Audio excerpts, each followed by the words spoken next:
Hello, Des Moines Arts Festival fans. I am here tonight with our wonderful artist relations team. They are part of our event management team, which makes up about 60 people. We honestly could not make the festival happen without these volunteers. So you'll see them maybe running around in these shirts that were yellow last year. And they're the ones that have all the answers for you. So we actually worked with our event management team, started in February. We have a bunch of different committees that make up our EMT or our event management team. And they meet, a couple times throughout the year too, but when they get on site, they know exactly what they're doing. So we have some of our artist relations team here tonight. They're gonna kind of introduce themselves and talk about what they do. So John, I'm gonna have you start kind of introduce yourself, how many years you've been on the event management team, how you got started. My name's Sean Masters. I'm in artist relations. This was going to be my 6th year. I got started with just doing some plain old volunteering and asked if there could be more of a role. And she said that, hey, you can be an EMT. I said, whoa, whoa, whoa. I don't have that kind of training. But she explained that it was event management team, not anything medical. So after we figured out what that was, I've loved every minute since then. Awesome. All right, we have one more is going to join us, Morgan, who is first year with our event management. Hey, Morgan, we're just recording right now, and we're just going through intros. All right, so I'll have you go last. Okay. All right, Andrew, you want to introduce yourself and kind of how you got here? My name is Andrew Tincher. This is my first year, or would be my first year on the event management team. And I volunteered, I think, 4 or 5 years for the festival, but this is the first year that I really wanted to step up and be part of that event management team. Last year I did volunteer for the artist relations team, which involved a lot of booth sitting, and I really enjoyed that one-on-one interaction with the artists. I initially only volunteered for 4 hours, then it ended up being about 24 or 30 hours over the whole weekend, even though it was about 100 degrees. So I was really looking forward to just really working with those artists one-on-one this year. Awesome. And I first met Andrew in our production lot during teardown in like 100-degree weather last year. So I'm glad that did not scare you away. Not at all. Brian, go ahead. My name is Bryan Griezmann. I've been with the Arts Festival now for 9 years in the EMT role. I first got started with the Arts Festival in 2010, presenting my own artwork as an emerging Iowa artist. A couple years later, I had a friend who was in this role ask me to join and participate, and ever since I've been showing back up every year. We sucked you in. Jennifer. Hi, yeah, Jennifer here. This would have been my 2nd year, so I'm kind of bummed because I was really looking forward to it. I found out about it through LinkedIn, actually, through Volunteer Match, and I thought it was interesting, and I'd volunteered a couple of times before, but I thought I'd probably enjoy being more involved. So I applied and met with Daphne, and the rest, there you go. Yeah. And you had event experience, which is, I love that. I mean, you don't need event experience, but it's helpful, right? It is, and I wanted to learn a different part of events, like completely different from what I do at my other job. So this has definitely been, I mean, last year it did suck. The weather was horrible, but it was also very fun at the same time. Awesome. And Morgan, you were also a newbie this year. Yeah, so this would have been my very first year on the EMT team. And so I was also really sad when kind of realized that this was not maybe going to be the event that we had all originally planned. I just became interested in the Des Moines Art Festival because it is that cultural, kind of like an iconic cultural event for the city.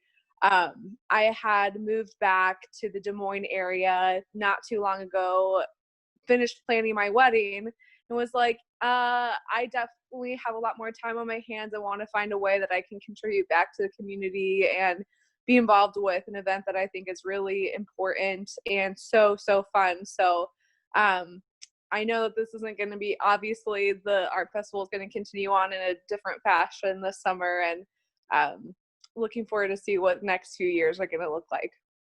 Awesome. Cool. So let's go ahead and move into how your team organizes yourself through the whole check-in process, what it looks like as a team moving forward. Bryan, maybe you want to start it off as kind of the team lead for the artist relations team.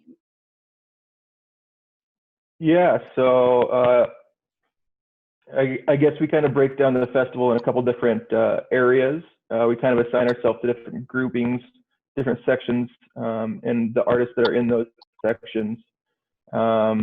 We've obviously grown over the years and had the luxury of being able to take time off and not being there all the time. But we kind of rotate through those sections, and whoever's available kind of moves into those groups or quadrants, as we call them. And we are there pretty much all the time, except for the times that we have off. Sean, do you have anything to add to that? Not really. I mean, that was pretty. I mean, it sounds simple that, hey, we just monitor, a quadrant, but it requires all our time, and it has been, extremely nice having a larger team now that we can rotate, and so we're not there the whole festival. Jennifer, kind of once you have that first year under your belt, what were some challenges kind of as you went through that whole entire process? I don't know. I'd say I don't know if I'd say there were challenges. I mean, it was just kind of a learning process, and the rest of the team was kind of pretty good about answering questions and letting me know what things were going to be like. So it was pretty straightforward. But I mean, maybe that's just coming from the background that I have. It just kind of all made a little bit of sense to me. Sure. And we definitely don't leave you hanging. That's what's really nice about our event management team is we do have these people that have been doing this, 5-10 years that are great at showing, our new volunteers the ropes. They won't leave you hanging, that's for sure. So you guys have a lot of experiences and interactions with the artist in general. So we have 180 artists that are on site. Any good, bad, funny stories? You don't need to name names. I know there's some artists that are watching this, but do you guys have any fun things that you could share? I just remember one from last year. It's hard. They kind of blur together as you spend so much time there all weekend.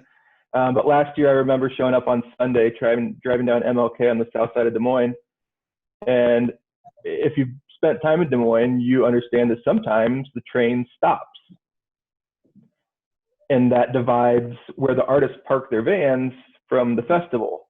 And passing by, I see about 20 or so artists waiting for the train to go by so they can walk up to the festival. So I just pulled up and grabbed a couple of them, put them in my car, and we drove around around town to get back up to the festival. Nice. So I've never even heard that story. So things just keep coming out as we talk more. What else? I know you guys got some good ones. No one? You guys have talked about your tent situation last year. Tents.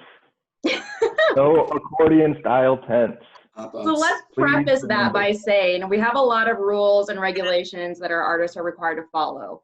They receive all that information just like you would at any other sort of like job or any rules or regulations for anything that you go to.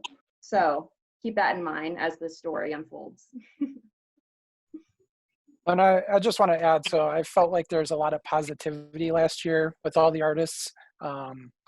Even though it was 100 degrees, I didn't have any negative interactions at all from I wasn't part of the event management team, but helping out with booth sitting, things like that. Everyone was very appreciative. They really looked forward to those ice carts coming around and the water carts and snack carts. Yes. So just the positive interactions with those artists. Awesome.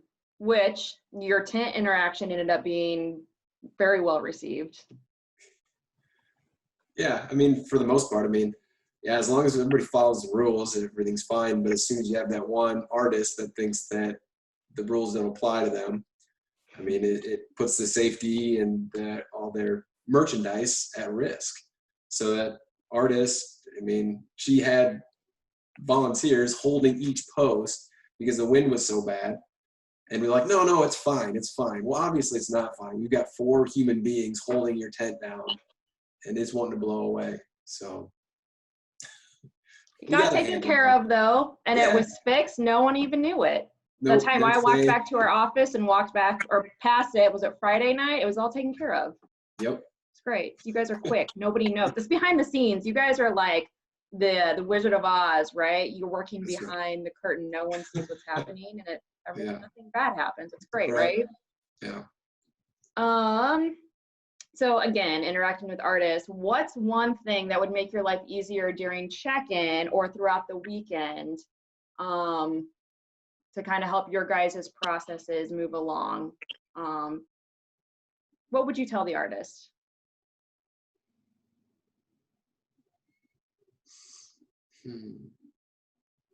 The one thing that came to mind was remember that we're all volunteers, as well as all of our volunteers who show up for shifts.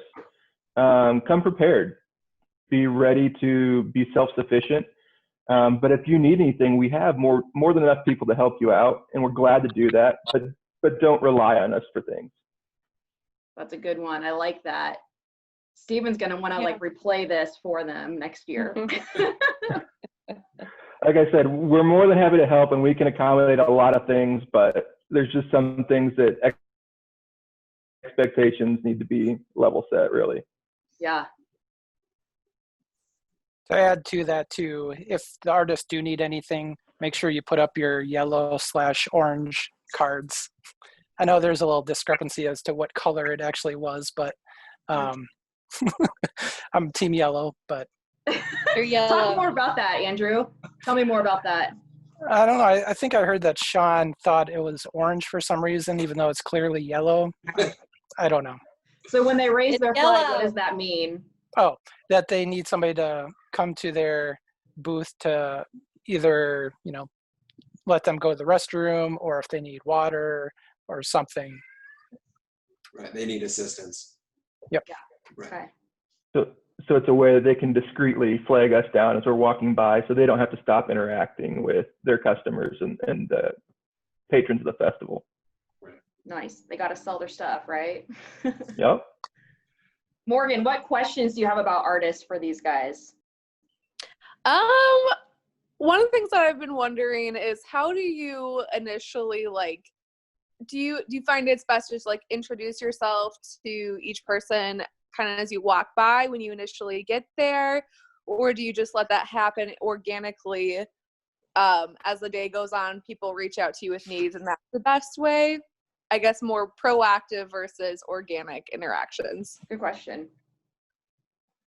I've always been going up to them and saying, if you guys need anything, you look for me. I'll be up and down this block however many times, introduce myself. It's definitely kind of a forced thing that I do. But when they're setting up and if they need anything at that moment, I'm there for them. Yeah. Okay. We try to do a good job of identifying where their booth's going to be at check-in also, and maybe pointing at who might be in their area, who they can expect to see frequently. Obviously, they get a lot of information right then, so name's probably not going to help, but at least they have an idea of a face to look out for. Fair. Second question is, I think going into event planning, one of the things that I always think of is expect the unexpected. What types of things do you feel fall into that category for our team? Weather. Okay. Fair. All of the unexpected. Take, for instance, the city filling potholes the day before the festival, and now we have oily asphalt and an artist booth who's selling tapestries, rugs, who need to lay them out on the ground. So it didn't work out so well. We had to improvise and come up with some solutions for her. wow, okay. Definitely.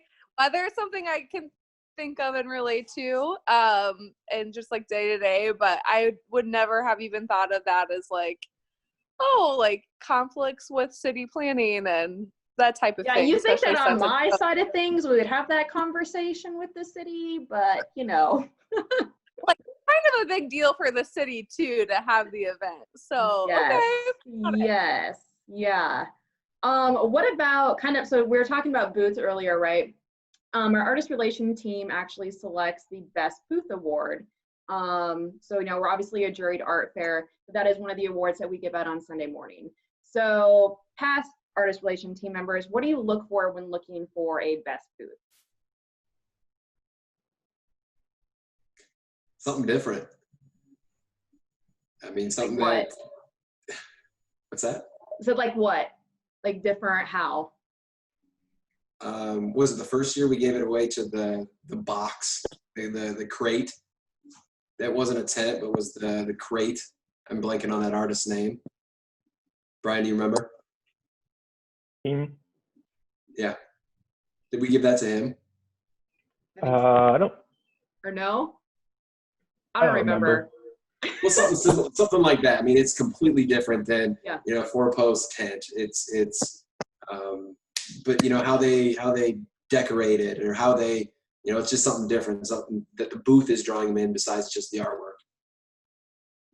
Yeah, and so we keep it kind of loose and just kind of have everyone kind of walk around and kind of see if they'll have any booths they like. We kind of group together at some point and walk through and look at them together, talk about why you like them, what necessarily made you put them on your short list, and then we kind of confer after that. But I think important is you spend so much time on your artwork, you want something that is going to showcase that appropriately to the level of your commitment to your art. So whether it be creative or it be simple and well executed, or just a different layout, any number of things could go into it. But it's more than just taking some standard supplies and tents put together to hang your art on the wall. Given some consideration to your surroundings, your booth, and the fact that there's 180 other artists out there, how are you going to stand out and make your artwork invite people in? And all of the award winners from the past, I think 10 years are on our website, so you can actually go on to our website and look. I think Best Booth is just a few years old, but you can look and check out those booths like they're talking about. So again, you guys see a lot of artwork over the weekend. Do you guys buy art when you're there? Yes, no? I do. I did. Yes. Okay. So is there anything that you regret not buying? Absolutely. Everything. I mean, you want to buy everything, but obviously you can't. So, especially, you get to know the artist, so you feel like, that kind of as well. So you got the story, then you have the artwork, and so that's cool, but you can't buy everything. I'm pretty particular about a lot of things in my life, art specifically. If a piece doesn't speak to me, I'm okay with letting it go. But usually the pieces that speak to me, I bring home with me. There's one piece, and not one piece specifically, but an artist that I remember, and I took a couple of photos of him on my phone, and still to this day I flip back and forth to him. But Jim Oakes is actually an Iowa artist. He does some portraits, really colorful stuff. And he doesn't have a big online presence, so it frustrates me that I can't go and find them and get them now. But he had some really cool stuff that I still kick myself to this day, and that's been probably 3-4 years ago. Dang. I mean, I was going to say you can check out our artist gallery page. I'll plug that, but if he's not really online, that helps you. Not at all. We got some pictures of his stuff up there. You can check it out. Yeah. Oh, good. Okay. Awesome. Who else? Anybody else? Okay, Andrew, do you have any good stories of, since you were booth sitting last year, like the event management team, you probably got to know the artists somewhat too. Was there anybody that just felt super passionate about their art, mainly from their stories that they were telling, or just any conversation you had with them? Yeah, sure. Again, all the artists were really appreciative, but working with Scot Hildebrandt. He kind of has those unique little sculptures where he builds like little dioramas inside of older objects. His booth was really cool to begin with. It was kind of all black and all these objects lit up. And he's just really passionate about his work. And I ended up buying a piece of his last year. And, you know, I said, I don't have to pick this up right away. You can just leave it marked as sold and maybe drum up some more business that way, because everyone will be like, oh, that piece that I really want sold. Now I got to buy something else. And so just that interaction with him was great. That's among awesome. all the other artists. Good. Yeah, it's always fun to check back with our volunteers and our EMTs to hear about the stories that they have with their artists last year. So our artists move in on Thursday before the festival, and it's just mass organized chaos, right? And so I'm on my golf cart going from one end of the site to the other. This artist flags me down. He's like, hey, where's the restroom at? I'm like, hop on. And so I took him to one of our porta potties, you know, the fanciest restrooms we have on site. And he remembered me the entire weekend. Every time I walked by his booth, he would yell at me. And it's because I don't even know who it was, but it's because I took him to the porta potty. Like, they're so nice.